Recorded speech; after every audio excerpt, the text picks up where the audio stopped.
Guys, welcome back to our channel. This is me with Mallu episode. Episode opening സീനിൽ നമ്മുടെ hero അവനാണെങ്കിൽ സ്കൈയിലേക്ക് നോക്കി പറയും, മഞ്ഞമുടിയൻ ആർമിൻ എന്നോട് പറഞ്ഞത് ഈ മതിലുകൾക്കപ്പുറം കടലാണെന്നാണ്. എന്നാൽ ഞാൻ ചിന്തിക്കുന്നത് ആ കടലിനും അപ്പുറം എന്താണെന്നാണ്. കട്ട് ചെയ്ത ഇപ്പോൾ ഒരു വീട് കാണിക്കും. നമ്മുടെ ആൾക്കാരെല്ലാവരും കാര്യമായിട്ട് ക്ലീൻ ചെയ്തുകൊണ്ടിരിക്കുകയാണ്. ഉടനെ ഒരു സോൾജിയർ ആണെങ്കിൽ അകത്തേക്ക് വരും. അതുകൊണ്ട് ഹീറോ ആണെങ്കിൽ ദേഷ്യപ്പെട്ട് പറയും, ഞാനിവിടെ ക്ലീൻ ചെയ്യുന്നത് നീ കണ്ടില്ലേ? ക്യാപ്റ്റൻ ലീവായി ഇത് കണ്ടു കഴിഞ്ഞു ഉപ്പായാലും നിന്നോട് ദേഷ്യപ്പെടും. അത് കേട്ട് അവനാണെങ്കിൽ തിരികെ ഇപ്പൊ ഹീറോയോട് ദേഷ്യപ്പെടുകയാണ്. ഉടനെ നമ്മുടെ ചുന്ദരി പെണ്ണും അതുപോലെ തന്നെ ക്രിസ്റ്റയും അവരാണെങ്കിൽ വിറകൊക്കെ കളക്ട് ചെയ്ത് അവിടേക്ക് കയറി വരും. പക്ഷേയാണെങ്കിൽ അവർക്ക് കഴിക്കാനുള്ള കിഴങ്ങുകൾ അതൊന്നൊന്നായിട്ട് എടുത്തു വെക്കുകയാണ്. അവരുടെ സംശയം ഇപ്പൊ എന്തുകൊണ്ടാണ് ലീവായുടെ സ്പെഷ്യൽ സ്കൂളിലേക്ക് അവരെ കൊണ്ടുവന്നതെന്നാണ്. അതിന് അർമിൻ പറയും, ഉറപ്പായാലും ഹീറോയുടെയും അതുപോലെ തന്നെ ക്രിസ്റ്റയുടെയും സംരക്ഷണത്തിന് വേണ്ടിയായിരിക്കും ഇങ്ങനെയൊരു സെറ്റപ്പ് അവരുണ്ടാക്കിയത്. അവർ രണ്ടുപേരും സംരക്ഷിക്കപ്പെടേണ്ടവരാണ്. ആണെങ്കിൽ ആ ഗ്യാപ്പിൽ നൈസായിട്ട് ഒരു ഉരുളക്കിഴങ്ങ് അവളുടെ ബാഗിലേക്ക് ഇടും. അത് കണ്ട ജിന്നാണെങ്കിൽ അവളെ വഴക്കു പറയാണ്. ഇവിടെ ഹീറോ ആണെങ്കിൽ ക്യാപ്റ്റൻ ലീവായി വരുന്നതിന് മുൻപ് ഇത്രയും പെട്ടെന്ന് ക്ലീൻ ചെയ്ത് തീർക്കണമെന്ന് പറഞ്ഞ് അവനാണെങ്കിൽ കാര്യമായിട്ട് ക്ലീൻ ചെയ്യും. അതേസമയം ക്യാപ്റ്റൻ ലീവായി ആള് താഴേക്ക് വന്ന് ആ ടേബിളിൽ തൊട്ടു നോക്കും. ഒരല്പം പൊടി കണ്ട ലീവായി ആണെങ്കിൽ ടെൻഷനായി, ഞാൻ ആവശ്യത്തിന് സമയം തന്നതല്ലേ, എന്നിട്ട് ഇതൊന്നും ക്ലീൻ ആക്കിയിട്ടില്ല, ഓക്കെ അത് പോട്ടെ. അങ്ങനെ സീൻ കട്ട് ചെയ്താ ഇവിടെ നമ്മുടെ ഹീറോ അവനാണെങ്കിൽ ടൈറ്റനായി മാറിയിട്ടുള്ള ട്രെയിനിങ് അതങ്ങനെ നടത്തിക്കൊണ്ടിരിക്കുകയാണ്. ഒരുപാട് നേരം ടൈറ്റനായി മാറി ഇപ്പൊ ക്ഷീണിച്ച് അവൻ താഴേക്ക് വീഴും. പെണ്ണാണെങ്കിൽ ഹീറോയെ വിളിച്ചുകൊണ്ടേയിരിക്കും, നീ എഴുന്നേൽക്ക്, എങ്ങനെയെങ്കിലും ഈ ട്രെയിനിങ് കംപ്ലീറ്റ് ചെയ്യ്. അതിന് ക്യാപ്റ്റൻ ലീവായി പറയും, നീ അത് കാണുന്നില്ലേ, അവന്റെ അരയ്ക്ക് കീഴ്പോട്ടുള്ള റിയൽ ബോഡി അത് പുറത്താണ്. ടൈറ്റൻ രൂപത്തില് അരയ്ക്ക് കീഴ്പോട്ട് വളരെയധികം ശുഷ്കിച്ചിരിക്കുകയാണ്. അതുകൊണ്ട് തന്നെ അവനെ കൊണ്ട് എന്നെ എഴുന്നേക്കാൻ കഴിയില്ല.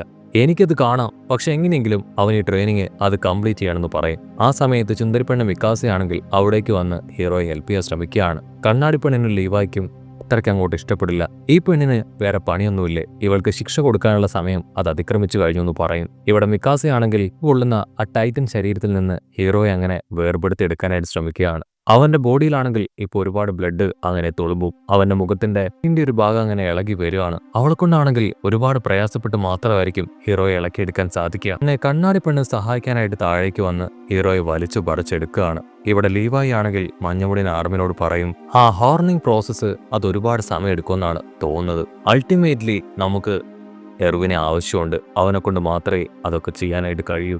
അതിനുശേഷം ലീവായി ആണെങ്കിൽ ഇപ്പൊ ഹിസ്റ്റോറിയോട് അവിടുന്ന് പോവാനായിട്ട് പറയും. പിന്നീട് പാസ്റ്റർ നിക്കു പറഞ്ഞ കാര്യം ആലോചിക്കുകയാണ്. അവളെ എത്രയും വേഗം കണ്ടെത്തണം, അവളെ കൊണ്ട് തീർച്ചയായിട്ടും അത് ചെയ്യാനായിട്ട് കഴിയും. കട്ട് ചെയ്ത ഇപ്പോ കാടിന്റെ നടുവിൽ പുക ഉയർന്നത് നോക്കി നിൽക്കുന്ന രണ്ടുപേരെയായിരിക്കും കാണിക്കുക.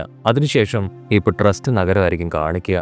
ആ പ്ലാനും പൊട്ടിപ്പാളീസായല്ലേ. അത് കറക്റ്റായിട്ട് വർക്കൗട്ട് ആവുകയായിരുന്നെങ്കിൽ സിഗാഷ്ണയിലെ ആ ഒരു ഹോള് അത് നമുക്ക് കറക്റ്റായിട്ട് അടയ്ക്കാമായിരുന്നു. ആ ഹാർണിംഗ് പ്രൊസീജിയറിനെ കുറിച്ചുള്ള എന്തെങ്കിലും ബുക്ക് അതുണ്ടായിരുന്നെങ്കിൽ നമുക്ക് കുറെ കൂടെ ഹെൽപ്ഫുൾ ആയേനെ. അത് കേട്ട് ക്യാപ്റ്റൻ ലീവായി പറയും, ഹിസ്റ്റോറിയ നമ്മളോടൊപ്പം ഉണ്ട്, അവൾക്ക് ഇതിനെക്കുറിച്ച് ഒരുപാട് കാര്യങ്ങൾ അറിയാമെന്നാണ് എനിക്ക് തോന്നുന്നത്. അവളുടെ പാസ്റ്റിനെ കുറിച്ച് ഞാൻ അന്വേഷിച്ചു. ലോർഡ് റേസിന്റെ ചാരസന്തതിയാണ്. കുട്ടിക്കാലത്ത് മുതൽ അവളുടെ ലൈഫ് വളരെ മോശമായിരുന്നു. അവിടുന്ന് അങ്ങനെ സീൻ കട്ട് ചെയ്ത് ഇപ്പൊ പാസ്റ്റർ നിക്കിനെ കാണിക്കും. ആള് ഇപ്പോഴും മിലിറ്ററി പോലീസിന്റെ സംരക്ഷണയിലാണ് അവിടെ കഴിഞ്ഞു വരുന്നത്.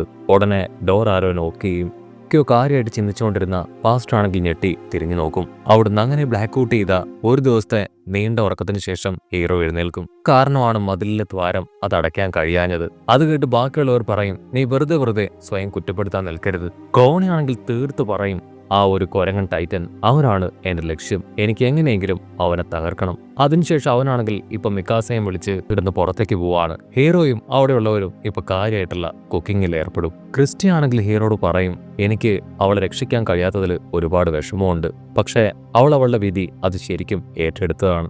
ആണെങ്കിൽ ക്രിസ്റ്റിയോട് ചോദിക്കും, നിനക്ക് അവളെ തിരികെ പിടിക്കാൻ ആഗ്രഹമില്ലേ? അതിനവൾ പറയും, എന്റെ ഉള്ളിൽ ആ ആഗ്രഹം ഇപ്പോഴും ഉണ്ട്. സമയം കഴിഞ്ഞ് കണ്ണാടി പെണ്ണ് അവിടേക്ക് കടന്നു വരും. അവളാണെങ്കിൽ എല്ലാവരെയും വിളിച്ചു വരുത്തി അവരോട് പറയും, പാസ്റ്റർ നിക്ക് ആള് കൊല്ലപ്പെട്ടു. മിലിറ്ററി പോലീസിന് അണ്ടറിലായിരുന്നു അദ്ദേഹം ഉണ്ടായിരുന്നത്. എങ്ങനെയാണ് മരണപ്പെട്ടതെന്ന് അറിയില്ല, പക്ഷേ തലേന്ന് രാത്രി അൺയൂഷ്വലായിട്ടാണ് അദ്ദേഹം കൊല്ലപ്പെട്ടത്. തെളിവുകൾ നശിക്കപ്പെടാൻ ചാൻസ് ഉണ്ടെന്ന് പറഞ്ഞ് അവരാരും എന്റെ റൂമിലേക്ക് കടത്തിവിടാൻ തയ്യാറായില്ല. ഇതാ ഫ്ലാഷ് ബാക്ക് കാണിക്കും. ഫ്ലാഷ് ബാക്കില് ഇപ്പൊ നമ്മുടെ കണ്ണാടി പെണ്ണാണെങ്കിൽ അവിടെയുള്ള മിലിറ്ററി പോലീസ് ഓഫീസറിനോട് എങ്ങനെയാണ് പാസ്റ്റർ കൊല്ലപ്പെട്ടതെന്ന് ചോദിക്കും. അതിനാളാണെങ്കിൽ ദേഷ്യപ്പെട്ടു പറയും, അദ്ദേഹം ഏതോ ഒരു കള്ളൻ മോഷ്ടിക്കാനായിട്ട് ശ്രമിച്ചു, ആ സമയത്തുണ്ടായ പിടിയിലും വലിയിലുമാണ് അദ്ദേഹം മരണപ്പെട്ടത്. അത് കേട്ട് കണ്ണാടി പെണ്ണാണെങ്കിൽ അടിച്ചു പറയും, അദ്ദേഹത്തിന്റെ വിരലുകളൊക്കെ എടുക്കപ്പെട്ടിട്ടുണ്ട്, ഇതങ്ങനെ ഒരു മരണമാണെന്ന് ഞാൻ വിശ്വസിക്കുന്നില്ല. അതിന് ആ ഒരു ഓഫീസറാണെങ്കിൽ ദേഷ്യപ്പെട്ടു പറയും, നിങ്ങൾ ഏത് ഫോഴ്സാണ്? അതിന് അവർ പറയും ഞങ്ങൾ സർവേ കോപ്സ് ആണ്. സർവേ കോപ്സിന് ഇവിടെ യാതൊരു കാര്യമില്ല, നിങ്ങൾക്ക് ഇവിടെ പ്രസക്തിയില്ല, ഇത് മിലിറ്ററി പോലീസിന്റെ യൂണിറ്റ് ആണെന്ന് പറയും. ഒരു ഓസ്കാർ ആക്ടിംഗ് ഒക്കെ കൊടുത്ത് ആ ഓഫീസറിനോട് പറയും ശരിക്കും നിങ്ങളൊരു ജീനിയസ് തന്നെയാണ്, നിങ്ങളെപ്പോലെ ഇത്രയും വലിയൊരു ഓഫീസറിനെ കാണാൻ കഴിഞ്ഞതിൽ ഒത്തിരി സന്തോഷമുണ്ട്, നിങ്ങളുടെ കയ്യിൽ തൊടാൻ എനിക്കൊരു അവസരം തരണമെന്ന് പറഞ്ഞ് അവളാണെങ്കിൽ നൈസായിട്ട് അദ്ദേഹത്തിന്റെ കയ്യിൽ സ്പർശിക്കും. അപ്പൊ കാണും ആളുടെ കയ്യിൽ അടി കിട്ടിയതുപോലെ ഒരടയാളം.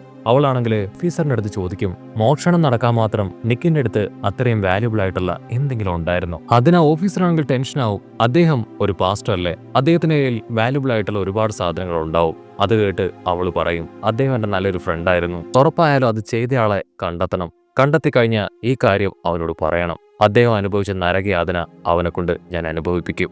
അത്രയും പറഞ്ഞ് അവരവിടുന്ന് കടന്നു പോകും. സോൾജിയർ ആണെങ്കിൽ അവളോട് ചോദിക്കും അവരാണ് ആ കാര്യം ചെയ്തതെന്ന് നിങ്ങൾക്ക് ഡൗട്ടുണ്ടോ? അതിന് അവള് പറയും അതെ, ആ ഓഫീസറിന്റെ കയ്യിൽ ഒരുപാട് മുറിപ്പാടുകളുണ്ട്. പാസ്റ്റർ നിക്ക് അദ്ദേഹം നമ്മളോട് സത്യങ്ങളെല്ലാം തുറന്നു പറയുമെന്ന് മനസ്സിലാക്കിയാണ് അദ്ദേഹത്തിന്റെ കൂടെയുള്ളവരെല്ലാവരും ചേർന്ന് പോലീസ് ഫോഴ്സിനെ കൊണ്ട് അത് ചെയ്യിപ്പിച്ചത്. കട്ട് ചെയ്ത ആർമിനാണെങ്കിൽ ഇപ്പോ കണ്ണാടിപ്പണിനോട് ചോദിക്കും അദ്ദേഹത്തെ അത്രയും മിലിറ്ററി പോലീസ് പീഡിപ്പിച്ചതിന് കാരണം നമ്മളോട് എന്തൊക്കെയാണ് ഷെയർ ചെയ്തത് എന്നറിയാനാണോ? അതിനവള് പറയും ആയിരിക്കും. ക്യാപ്റ്റൻ ലീവായി ആണെങ്കിൽ ഇപ്പൊ കണ്ണാടിപ്പണിനോട് ചോദിക്കും പാസ്റ്ററിന്റെ എത്ര നഖങ്ങളാണ് അവർ വലിച്ചു പറിച്ചെടുത്തത്? അതിനവള് പറയും ഞാൻ കൃത്യമായിട്ട് കണ്ടില്ല, പക്ഷെ മുഴുവൻ നഖങ്ങളും എടുത്തെന്നാണ് എനിക്ക് തോന്നുന്നത്. ലീവായി ആണെങ്കിൽ അത് കേട്ട് തല താഴ്ത്തും. ആക്ച്വലി എനിക്ക് അദ്ദേഹത്തെക്കുറിച്ച് വലിയ മതിപ്പൊന്നും ഉണ്ടായിരുന്നില്ല, പക്ഷെ ഇപ്പൊ എനിക്കൊരു കാര്യം മനസ്സിലായി, അദ്ദേഹം സത്യം തുറന്നു പറയാൻ കൂട്ടാക്കിയിരുന്നില്ല. മുകളിൽ നിന്ന് ആരൊക്കെയോ നമ്മളെ നിരീക്ഷിക്കുന്നുണ്ടെന്ന് പറയും. അടുത്ത നിമിഷം ഒരു സോൾജിയർ ആണെങ്കിൽ അവിടേക്ക് വന്ന് ഇത് ക്യാപ്റ്റൻ എർവിൻ സ്മിത്ത് തന്നാണെന്ന് പറഞ്ഞ് ആ ലെറ്റർ ഇപ്പൊ അവനെ ഏൽപ്പിക്കും. ആ ലെറ്റർ വായിച്ച ലീവൈ ആണെങ്കിൽ അപ്പോൾ ഒരു നിമിഷം പോലും ഇവിടെ നിൽക്കാൻ പാടില്ല, എത്രയും വേഗം നമുക്ക് ഇവിടുന്ന് രക്ഷപ്പെട്ടു പോകണം എന്ന് പറയും. ഞൊട്ടിയടയിൽ നിന്ന് അവിടുന്ന് പുറത്തേക്ക് വരികയാണ്. കട്ട് ചെയ്ത അല്പസമയം കഴിഞ്ഞ് ഇപ്പൊ അവർ താമസിച്ച ആ വീട്ടിലേക്ക് ഓഫീസേഴ്സ് വരികയാണ്.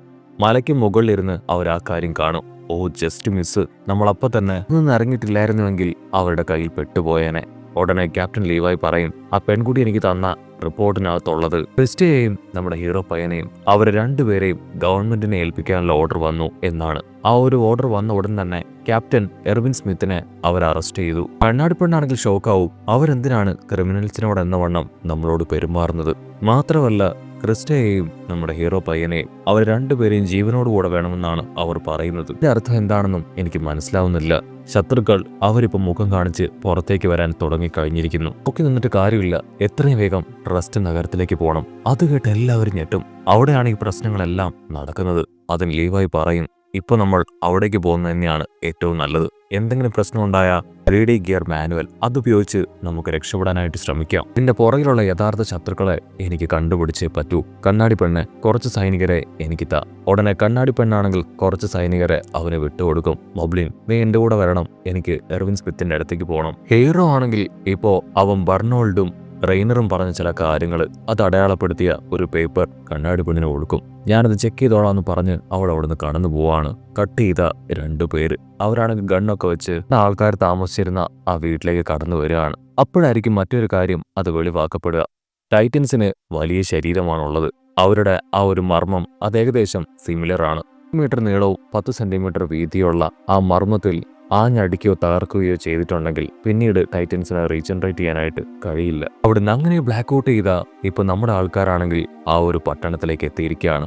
ക്യാപ്റ്റൻ ലീവായി ആണെങ്കിൽ അവരോട് പറയും എല്ലാവരും കൂട്ടം കൂടി നടക്കരുത്, വിട്ടുവിട്ട് വേണം നടക്കാൻ. അപ്പോഴായിരിക്കും രാജാവിന്റെ തോരണങ്ങളൊക്കെ തൂക്കിയിട്ടിരിക്കുന്നതായിട്ട് ഇപ്പൊ കോണി ശ്രദ്ധിക്കുക. അതിന് സഷ പറയും ഇന്ന് രാജാവ് ഭരണം ഏറ്റെടുത്ത ആനിവേഴ്സറിയാണ്, അതുകൊണ്ട് തന്നെ റേഷൻ വിതരണമുണ്ട്. ഉടനെ 2 സോൾജിയേഴ്സ് ആണെങ്കിൽ അവിടെയുള്ള ജനങ്ങളോട് റേഷൻ വിതരണം അത് ആരംഭിക്കാൻ പോവുകയാണെന്നും ലൈൻ നിന്ന് അത് കളക്ട് ചെയ്യണമെന്നും ആവശ്യപ്പെടും. ലീവായി ആണെങ്കിൽ പുച്ഛത്തോടു കൂടെ പറയും ജനങ്ങളെ കയ്യിലെടുക്കാനുള്ള രാജാവിന്റെ തന്ത്രം അത് ഏതായാലും കൊള്ളാം. കട്ട് ചെയ്ത ഇവിടെ രാജാവാണെങ്കിൽ ആളുടെ സൈന്യത്തെ വിളിച്ചു വരുത്തും. അതിനുശേഷം അവിടെയുള്ള മിലിറ്ററി പോലീസിനോടും ആളുടെ അസിസ്റ്റൻസിനോടും പറയും 60% നമ്മൾ കൊടുത്തു കഴിഞ്ഞു, ഇതൊരല്പം ഓവറല്ലേ. അതിന് സോൾജിയേഴ്സ് പറയും ജനങ്ങളെ കയ്യിലെടുക്കണമെങ്കിൽ ഇത്രയെങ്കിലും നമ്മൾ ചെയ്തേ പറ്റൂ. അവരെ കണ്ടുപിടിക്കാനായിട്ട് കഴിഞ്ഞുവെന്ന് രാജാവ് ചോദിക്കും. അതിനാ സോൾജിയർ പറയും ഇല്ല, പക്ഷെ ഞങ്ങൾ അതിനുവേണ്ടി ആവുന്നിടത്തോളം ശ്രമിക്കുന്നുണ്ട്. രാജാവാണെങ്കിൽ ടെൻഷനായി ഇനി അതിന്റെ ആവശ്യമില്ല, നമുക്ക് ആവശ്യമായിട്ടുള്ളത് എത്രയും വേഗം നമ്മുടെ കയ്യിലേക്ക് എത്തുമെന്ന് പറയും. കട്ട് ചെയ്ത ഇവിടെ നമ്മുടെ ആൾക്കാരാണെങ്കിൽ ആ തെരുവിലൂടെ നടക്കുകയാണ്. നേരെ ഒരു കുതിരവണ്ടി അതങ്ങനെ പാഞ്ഞടുക്കുകയാണ്. ക്യാപ്റ്റൻ ലീവായി ആണെങ്കിൽ അവരോട് മാറി നിൽക്കാനായിട്ട് പറയും. പക്ഷെ എന്താ ആ കുതിരവണ്ടിയിൽ ഉണ്ടായിരുന്നവര് ആർമിനെയും ജിന്നിനെയും അവരെ 2 പേരെയും തട്ടിക്കൊണ്ടു പോവാണ്. അവരത് ഹീറോയും അതുപോലെ തന്നെ ക്രിസ്റ്റയും ആണെന്ന് കരുതിയാണ് അവരെ രണ്ടുപേരെയും തട്ടിക്കൊണ്ടുവന്നത്. ഇവിടെ ഒരു സോൾജിയർ ആണെങ്കിൽ ആർമിൻ അവൻ ക്രിസ്റ്റയാണെന്ന് കരുതി അവന്റെ അടുത്ത് വളരെ മോശമായിട്ട് പെരുമാറാനായിട്ട് തുടങ്ങും. ജിന്നാണെങ്കിൽ കണ്ണുപൊത്തും. ഇതുകൊണ്ടാണ് ഞാൻ ഈ അപരൻ കളിക്ക് നിൽക്കാത്തതെന്ന് പറയും. വികാസ ആണെങ്കിൽ ഇപ്പൊ താഴേക്ക് നോക്കും. നമ്മൾ ഇത്രയും വേഗം എന്തെങ്കിലും ചെയ്യണം. അത് ആർമിനാണെന്ന് അവർ മനസ്സിലാക്കി കഴിഞ്ഞാൽ വലിയ കുഴപ്പമാണ്. ക്യാപ്റ്റൻ ലീവായി, നിങ്ങളുടെ കാലിനിപ്പോൾ എങ്ങനെയുണ്ട്? അതിന് ലീവായി പറയും, കുഴപ്പമില്ല. സത്യത്തില് ഈ കൊട്ടേഷൻ കിട്ടിയവർ ശരിക്കും ഏഴാം കൂലികളാണെന്ന് പറഞ്ഞ് ക്യാപ്റ്റൻ ലീവായി ആണെങ്കിൽ എന്തോ മിക്കാസയോട് പറഞ്ഞ് അവിടുന്ന് കടന്നു പോവാണ്. അതേസമയം ആർമിന്റെയും ജിന്നിന്റെ അടുത്തേക്ക് കുറച്ചുപേര് കടന്നു വരും. അവരവിടേക്ക് വരുന്ന അടുത്ത നിമിഷം തന്നെ മിക്കാസ അവൾ അവിടേക്ക് ചാടി വീണ് അവരെ ഓരോരുത്തരായിട്ട് ചവിട്ടി താഴിടാനായിട്ട് തുടങ്ങും. ആണെങ്കിൽ അവരെ എല്ലാവരെയും അവിടെ കെട്ടിയിട്ടതിന് ശേഷം നമ്മുടെ ആൾക്കാരോട് പറയും, എത്രയും വേഗം നമ്മൾ ഒരു റീയൂണിയൻ കമാൻഡറുമായിട്ട് നമ്മൾ ഒത്തുചേരണമെന്ന് പറഞ്ഞ് അവളും എന്തൊക്കെയോ ചില കാര്യങ്ങൾ അവരോട് പറയുകയാണ്. മറ്റൊരു ഭാഗത്ത് ക്യാപ്റ്റൻ ലീവായി ആളാണെങ്കിൽ ഇപ്പോൾ എറിനെ കൊണ്ടുപോകുന്ന ആ വണ്ടിയുടെ അടുത്തേക്ക് വരും. ഇപ്പോഴാണെങ്കിൽ അവന്റെ കൂടെയുള്ള ലേഡിയോട് പറയും, ആക്ച്വലി ഇത് ചെയ്യുന്നത് മിലിറ്ററി പോലീസ് ആണെന്ന് എനിക്ക് തോന്നുന്നില്ല. അങ്ങനെയാണെങ്കിൽ ഇതുപോലുള്ള ഏഴാം കൂലികളെ ഇങ്ങനെയുള്ള കാര്യത്തിന് അയക്കില്ല. തരത്തിനു വേണ്ടി കാത്തു നിൽക്കുന്ന ആരോ അവരുടെ പിന്നിലുണ്ടെന്ന് പറയും. ഉടനെ ലേഡി ആണെങ്കിൽ വണ്ടി നീങ്ങി തുടങ്ങിയ കാര്യം അദ്ദേഹത്തെ കാണിച്ചു കൊടുക്കാം. യുവായി ആണെങ്കിൽ പൊടുന്നനെ ഇപ്പൊ അവളോട് ചോദിക്കും, നീ റിപ്പർ കോണിയെ കുറിച്ച് കേട്ടിട്ടുണ്ടോ? അത് കേട്ട് ഷോക്കായി അവൾ പറയും, ഞാൻ കേട്ടിട്ടുണ്ട്, ഒരുപാട് മിലിറ്ററി ഫോഴ്സിന്റെ തലയരിഞ്ഞ ആ ഒരു റിപ്പർ സത്യത്തിലൊരു കെട്ടുകഥയല്ലേ? അതിൽ ലീവായി പറയും, അല്ല, ഞാൻ ചെറുപ്പത്തിൽ ആളോടൊപ്പം കുറച്ചു കാലം ജീവിച്ചിട്ടുണ്ട്. വണ്ടിയുടെ പുറകെ ആരെങ്കിലും ഉണ്ടെങ്കിൽ ഉയരം കൂടിയൊരു സ്ഥലത്ത് വെച്ച് അവർ അറ്റാക്ക് ചെയ്യും എന്ന് പറയുന്ന അതേ സമയം തന്നെ ക്യാപ്റ്റൻ ലീവായുടെ തൊട്ടു പിന്നിലൂടെ ഒരാൾ അവിടേക്ക് വരും. അവിടേക്ക് വന്ന ആളാണെങ്കിൽ ഇപ്പോൾ ക്യാപ്റ്റന്റെ കൂടെ ഉണ്ടായിരുന്ന ആ ലേഡിയെയും അടുത്തുണ്ടായിരുന്ന മറ്റൊരു സോൾജിയറിനെ ഷൂട്ട് ചെയ്ത് താഴെയിടുകയാണ്. ഉടനെ ഒരുപാട് പേര് അവിടേക്ക് റൗണ്ട് ചെയ്യും. ഇവായി, നീ ഇപ്പോഴും ആ കൊച്ചുകുട്ടി തന്നെയാണല്ലേ എന്ന് ചോദിച്ച് ഇപ്പൊ അവൻ കളിയാക്കും. അത് കേട്ട് മറ്റു ലീവായി ആണെങ്കിൽ കോണി എന്ന് പറഞ്ഞ് ഉച്ചത്തിൽ നിലവിളിക്കുന്നതോടു കൂടെ ഈ ഒരു എപ്പിസോഡും അവസാനിക്കുന്നു.